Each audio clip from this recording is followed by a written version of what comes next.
More recent studies are actually showing, in fact, caffeine doesn't seem to be particularly harmful when it comes to long-term cardiovascular risk.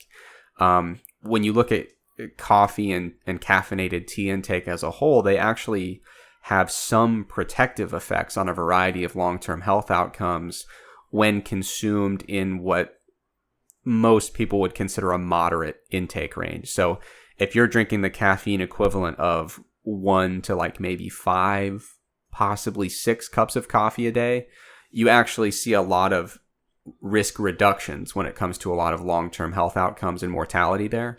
Once you start getting beyond that 5 or 6 cup a day range, those protective effects seem to become a little bit less apparent. And my guess would be that at that point, you're also dealing with other risk factors that you may not be accounting for in the model. Because like, dude, as someone who really likes caffeine, the only time I personally would be consuming 6 or more cups a day is like if I'm stressed out of my mind and super sleep deprived. Like right. there's no other reason that I would consume that much, and I'm someone who loves caffeine. So yeah, so that kind of makes me think that at that end, like, you know, maybe there's some other shit going on that you're not accounting for. Yeah. So now one caveat to that.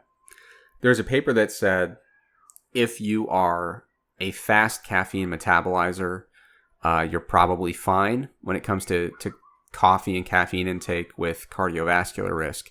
But if you're genetically a slow caffeine metabolizer, you actually might have an increased risk when it comes to negative cardiovascular outcomes long term. However, I believe a more recent paper failed to replicate that particular finding.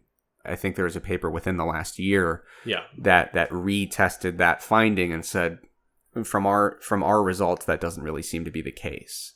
So that is still kind of up in the air when it comes to determining exactly how we use the information we have about caffeine genotype and how that relates to not just long-term health outcomes, but even the performance effects of caffeine. There's some research saying that your genotype for the CYP1A2 gene might influence a whole variety of outcomes when it comes to your caffeine responses.